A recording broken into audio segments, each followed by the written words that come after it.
Hi, my name is Priya and welcome to my YouTube channel.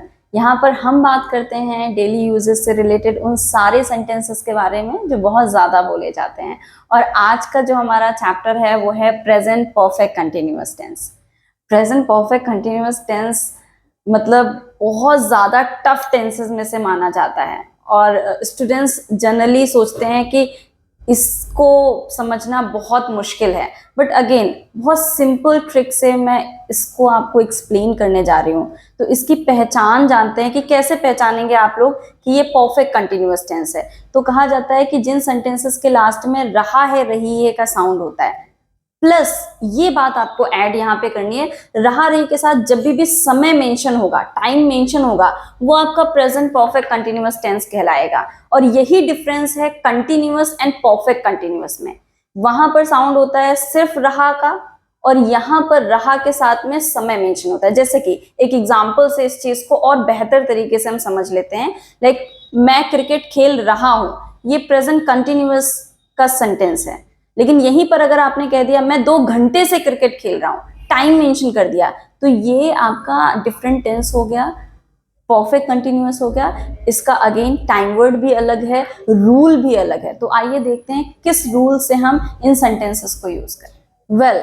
तो इस बात को पहले हिंदी में हम समझते हैं। जितनी भी बुक्स आपने अभी तक पढ़ी होंगी उसमें यही बताया गया है कि क्या आप 2 घंटे से क्रिकेट खेल रहे हैं, क्या आप 6 बजे से खाना बना रहे हो, क्या आप इतने बजे से ऐसा कर रहे हैं, क्या आप इतने साल से नोएडा, दिल्ली या किसी भी प्लेस में रह रहे हैं। तो क्वेश्चन में भी टाइम को मेंशन किया गया है। तो मेरा जहां तक द वे ऑफ एक्सप्लेनेशन है कि आपने अगर क्वेश्चन में ही टाइम को मेंशन करा है तो कहीं ना कहीं अगर वो आपके टाइम से मैच करता हुआ नहीं है तो पहले तो आपको नेगेटिव साउंड करना होगा। जैसे किसी ने आपसे पूछा कि क्या आप 2 साल से नोएडा में रह रहे हैं, तो आप अगर 2 साल से नहीं रह रहे हैं तो पहले आपको जवाब देना होगा मैं 2 साल से नोएडा में नहीं रह रहा हूं, और फिर आपको रियल आंसर जितने साल से भी आप रह रहे हैं वो आपको बताना होगा। कुछ इस तरीके से अगर आप सेंटेंस बनाते हैं तो बहुत ज्यादा कॉम्प्लिकेटेड होगा। तो इसमें मैं बस छोटी सी एक बात ऐड कर रही हूं, आपको याद करना होगा हाउ लॉन्ग। हाउ लॉन्ग का मतलब है कब से, समय जानने के लिए आप हाउ लॉन्ग का यूज करते हैं। तो क्वेश्चन में आपको लास्ट में टाइम ऐड करने की जरूरत नहीं है, हाउ लॉन्ग से ही आप सेंटेंस बनाएं। आप कब से ऐसा कर रहे हैं और जब से आप कर रहे हैं आप सिंपल सा आंसर दे दीजिए। जैसे कि आप कब से नोएडा में रह रहे हैं, how long have you been living in Noida.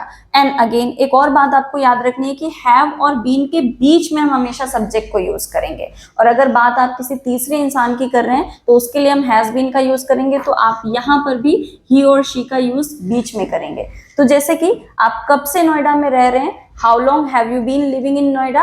अब आप जब से रह रहे हैं 2 साल से, 5 साल से, 6 साल से, आप सिंपल सा आंसर कर सकते हैं। नेगेटिव में बहुत ज्यादा जाने की जरूरत नहीं है।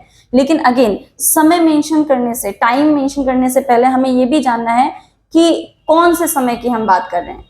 हम निश्चित समय की बात कर रहे हैं, फिक्स समय की बात कर रहे हैं, या फिर अनिश्चित समय की बात कर रहे हैं। तो अगर आपका टाइम, अगर आपका समय निश्चित है तो उससे पहले आप सिंस का यूज करेंगे, और अगर आपका समय अनिश्चित है तो उसके लिए आप सबसे पहले फॉर का यूज करेंगे। तो जैसे कि 5 साल से या 2 साल से ये अनिश्चित समय है, तो उससे पहले आप फॉर का यूज करेंगे और आपका सेंटेंस होगा I have been living in Noida for 2 years।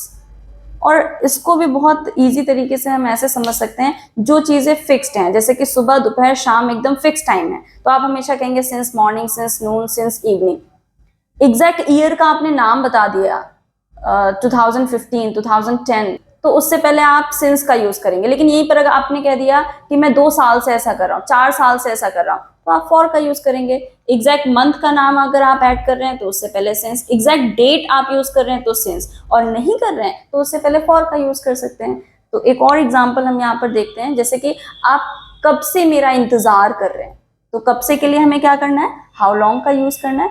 How long have you been waiting for me, और मैं आपका आधे घंटे से इंतजार कर रहा हूं, तो आंसर क्या होगा, I have been waiting for you for half an hour, क्योंकि आधा घंटा आपका अनिश्चित समय है। तो अनिश्चित समय से पहले आप फॉर का यूज करेंगे।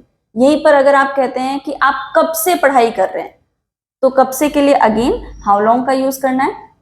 How long have you been studying, तो आपका आंसर है मैं सुबह से पढ़ाई कर रहा हूं, तो आप कह सकते हैं I have been studying since morning. अब सुबह से आपका निश्चित समय है, तो निश्चित समय से पहले आप सिंस का यूज करेंगे। तो हमेशा आपको ये याद रखना है कि अगर समय निश्चित है तो उससे पहले सिंस, अनिश्चित है तो फॉर का यूज। और यहीं पर आप बात करते हैं किसी भी तीसरे इंसान के लिए, तो आप हैज का यूज करेंगे। जैसे कि आपकी मम्मा कब से खाना बना रही हैं, how long has your mother been preparing the food, वो 2 घंटे से खाना बना रही है। अब 2 घंटे आपके अनिश्चित समय है, तो आप कह सकते हैं she has been preparing the food for 2 hours. तो इस तरीके से बहुत सिंपल ट्रिक से without going through the grammar आप इस फॉर्मूले को यूज करके इस तरीके के जितने भी सेंटेंसेस हैं, and I am very sure जब भी हम किसी से मिलते हैं सो सर्टेन 2 to 3 सेंटेंसेस हम पूछते ही पूछते हैं। जैसे कि अगर कोई कोर्स आप सीख रहे हैं, कुछ कर रहे हैं, तो आप जनरली पूछते हैं कि आप कब से ये कोर्स कर रहे हैं।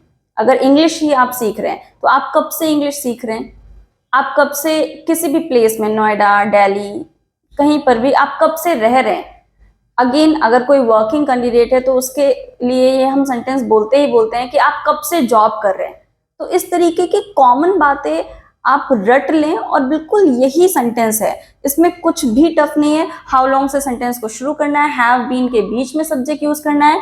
अगर आपको ये सेंटेंस थोड़ा सा बड़ा लगता है तो आप इसको 3 सेगमेंट में बोल भी सकते हैं। जैसे कि how long have you been doing this, action plus ING. जैसे कि आप कब से जॉब कर रहे हैं, how long have you been doing the job, मैं 5 साल से जॉब कर रहा हूँ, I have been doing the job for 5 years। आप कब से इंग्लिश सीख रहे हैं, how long have you been learning spoken English, मैं 1 महीने से इंग्लिश सीख रहा हूँ। अब 1 महीना आपका क्या हुआ, अनिश्चित समय, उससे पहले फॉर का यूज कर देंगे। I have been learning spoken English for 1 month, I have been learning spoken English for 2 months। आप कब से नोएडा में रह रहे हैं, how long have you been living in Noida, मैं 2015 से नोएडा में रह रहा हूँ। अब 2015 आ गया, वो आपका निश्चित समय, तो उससे पहले आप सिंस का यूज कर दें। How long have you been living in Noida, I have been living in Noida since 2015।